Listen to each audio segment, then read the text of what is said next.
In this sacred offering titled Bhagavad Gita, one Shlok at a time, we begin a timeless inward journey. This is not merely an exploration of scripture, but a direct communion between the individual soul and the Supreme Soul. This series is not made to preach or persuade, but to gently awaken the sleeping wisdom within. Each episode will focus on just one verse at a time, and through inner reflection, yogic understanding, and real-life relevance, we shall churn its nectar, just like a yogi contemplates each breath in meditation. These videos are intentionally simple. You will not find flashy graphics, animations, or even subtitles. Why? Because true wisdom arises not when the outer eye is entertained, but when the inner eye opens. We lovingly encourage you to close your eyes, use headphones, and listen, deeply and silently, so that each word may echo not just in your mind, but in your heart, in your very being. Without visual characters or distractions, the teachings will begin to reflect you.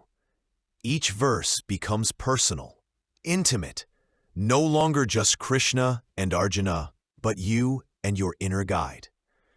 This quiet absorption allows the words to settle into the subconscious, awakening deeper truths. My purpose in creating this series is not to build a commercial channel or seek attention. This is simply a humble offering, a small attempt to give back to society the treasure of spiritual knowledge, a kind of knowledge that can make life lighter, clearer, more joyful.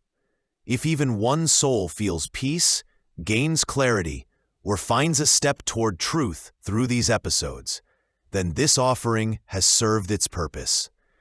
What is the Bhagavad Gita? The Bhagavad Gita is the crown jewel of Indian spiritual wisdom. It is the essence of all scriptures, the Upanishads, the Vedas, and the 6 schools of Hindu philosophy, distilled into just 700 verses. It is the Bible of India, the sacred dialogue between spirit and soul, between Bhagavan Krishna and the devotee Arjuna. But it is more than history. It is the living voice of truth speaking through the silence of your own heart. The Gita is called the Song of the Spirit, a divine melody that echoes through the ages, speaking directly to every soul on the path of return to its divine source. It is not only for saints or scholars, it is for all of us, wherever you stand in life, confused, struggling, meditative, or devoted. The Gita offers light for that step.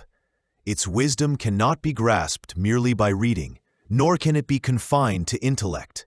It must be lived, it must be realized, and it must be felt through deep inner silence, through the yogic union of human consciousness with divine consciousness. Though the Bhagavad Gita is nestled within the epic Mahabharata, its depth far surpasses history. Traditionally attributed to sage Vyasa, the Gita is not merely a record of wartime philosophy, but a symbolic scripture that reveals the inner war of man, the struggle between higher wisdom and lower impulses, between soul-guided action and ego-driven reactions. India's sacred texts often blend symbolism and history. They were not written just for scholars, but for spiritual seekers who can intuit the hidden truths. Vyasa, being a self-realized master, did not write from memory or hearsay. His communion with divine consciousness allowed him to see the truths of existence and then encode them into metaphor and poetry to protect their power from the misuse of unenlightened minds. The Kurukshetra war, then, is both literal and internal. The blind King Dhritarashtra symbolizes the blind mind. His sons, the Kauravas, represent sense-bound tendencies. Arjuna and the Pandavas represent higher wisdom, clarity, and discriminative intelligence aligned with the soul.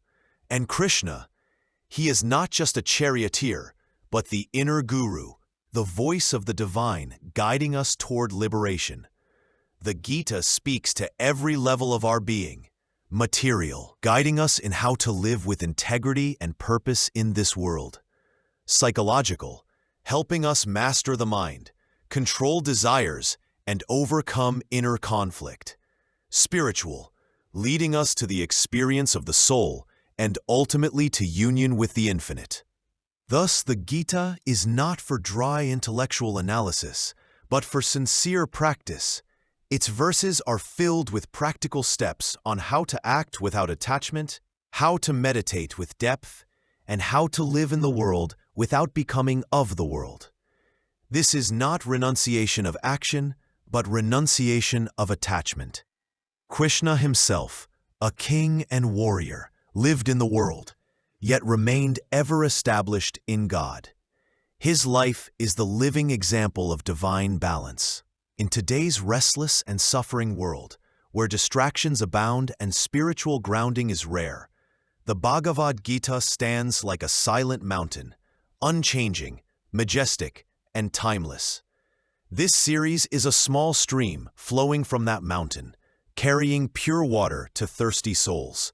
We are not here to interpret the Gita, but to listen to it, sit with it, and let it reveal itself, verse by verse, layer by layer. So let us begin.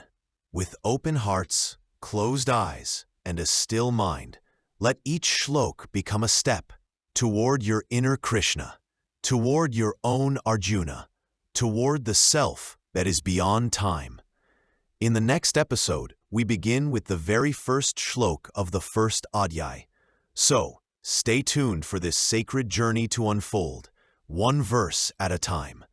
If this movement resonates with your heart, do click like and subscribe to the channel to receive updates on upcoming videos. May the Gita's light continue to guide us all.